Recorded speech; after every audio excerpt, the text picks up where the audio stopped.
Don't worry, everybody. I've decided to answer this question once and for all. I'm Chris with jerry'soutdoorsports.com, and I've taken it upon myself to settle the debate between pump or semi-auto for defensive uses. Get off my property, Earl!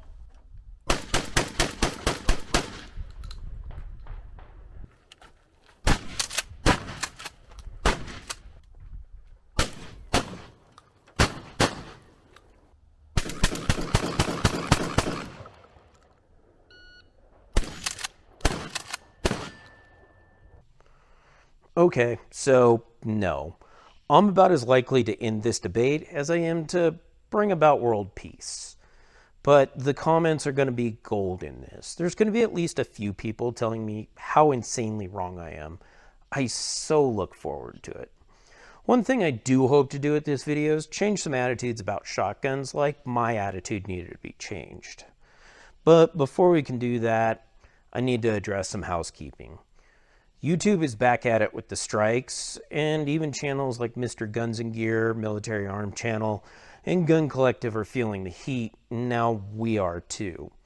I'm here to tell you that we're not stopping. I'm stubborn, and Google will never be able to stop me. So going forward, all of our uncensored content is going to be uploaded on Rumble, and I'm working hard to get our last 2 years of back catalog uploaded there too. Also, make sure you follow the link in the description for news, memes, and announcements like this little guy. What's going on with this guy? Well, I can't tell you here, but I can promise you at least one of you is going to be very interested in it. But let's get back to what you actually came here for. Now, for today's arguments, we have the Mossberg 590S, a classic pump-action combat shotgun, and the only shotgun that I actually have operational experience with. And in the semi-auto corner, we have the Mossberg 940 Turkey that I mounted a magazine extension on because, well, I can. Both of these were generously offered to us by Mossberg, and we have videos on each of them that will be down in the comments. Up until a couple of years ago, I really only saw shotguns as useful for two things: blowing doors off their hinges and going after turkeys. Now, I do know that there are some people out there who go after duck and geese with them, but it's way too early and way too cold for me to be bothered with that, so you're going to have to deal with just turkeys here. That is, until I actually got some proper shotgun training. Now, there's a lot of really good instructors out there, but I went through Stanley of PLC training.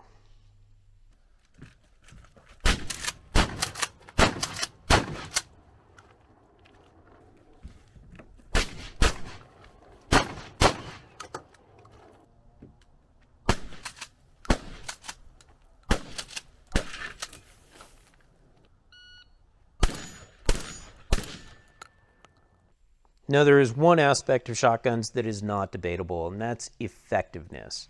Inside of its useful range, buckshot is about as decisive as it gets, save for a 40mm grenade. That comes at the price of capacity and recoil, and that's where my prejudice with shotguns lied for a long time. Now, capacity can be gotten around with things like side saddles and such, but recoil control is up to the shooter. There is, of course, no beating physics. Now, I say this as somebody who spent a lot of time fighting with an M4 where I had 30 rounds and basically no recoil on tap. That being said, buckshot's pretty potent. So what's the best delivery method? With pump guns, you're running the gun. There's no moving parts inside that need to move in perfect concert, and engineers haven't needed to tune out variables of shot weight and velocity. It's all up to you. Now, there are some malfunctions that can be induced by this, first being short chucking, where the slide doesn't come all the way back, so a round doesn't make it to the lifter and then into the chamber. Next is not getting that slide all the way forward, and you just end up with a dead trigger. I see this with a lot of shorter shooters who just don't have the arm length to get it all the way out there. Now, this is a skill and understanding issue that can be trained out. The 590S also has another trick up its sleeve, that being that it can load mini shells. You can stuff 14 of those in here. Now, that can be done with other pump action shotguns, but some of them will need to be modified for that. But with that much capacity, 14 rounds is about to meet most nightstand guns' capacities.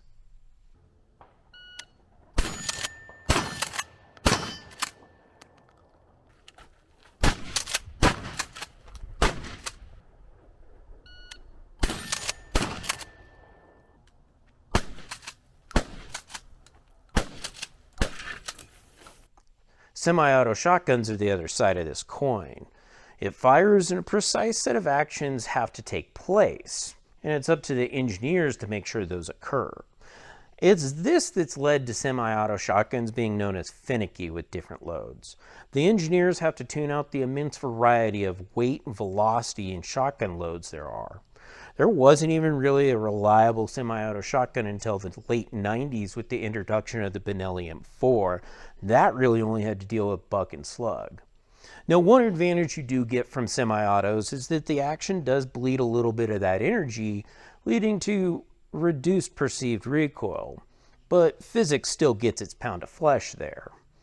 People who are generally skilled with shotguns will tell you that if you're going to keep a semi-auto combat shotgun reliable, it needs to be buck or slug in there, which completely knocks out target loads like these.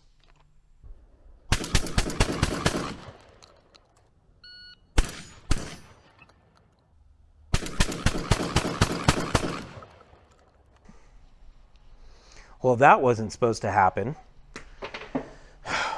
Semi-auto is supposed to be jam-prone and not run light loads, except that it's 2025 and 100 years of iteration have resulted in incredibly reliable systems.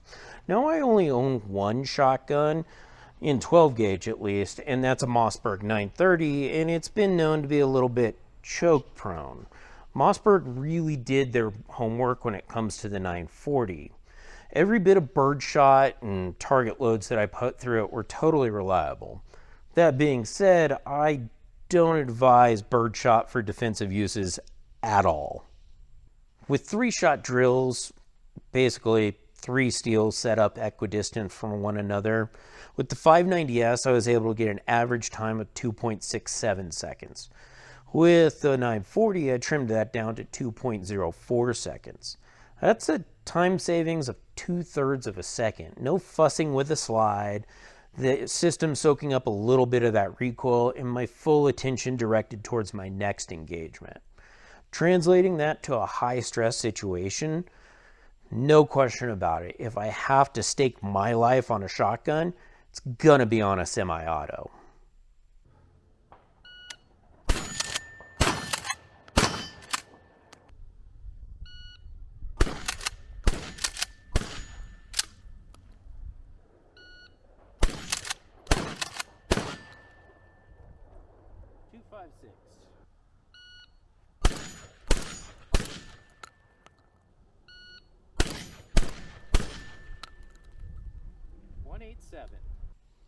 Now, there is a reason that a lot of the people in the line of fire preferred a pump-action shotgun. The slight decrease in speed was worth it for the increased reliability. But it's 2025 and we live in an absolute golden era of firearms. Sure, there are still some good reasons to choose a pump-action shotgun, like mini shells and less than lethal, but for the vast majority of users, a semi-auto is just going to be far better for them. And if you are looking for a shotgun, I really do suggest you take a close look at the 940. This thing has been absolutely superb for me. That being said, there is a caveat with shotguns that I will stand on, and it's that you have to be proficient with them. So go out and get some training from a reputable instructor.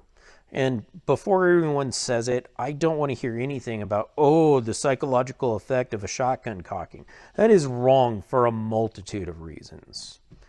Anyway, I'm Chris with Jerry'sOutdoorSports.com, and I'll see you next time. Get off my property, Earl!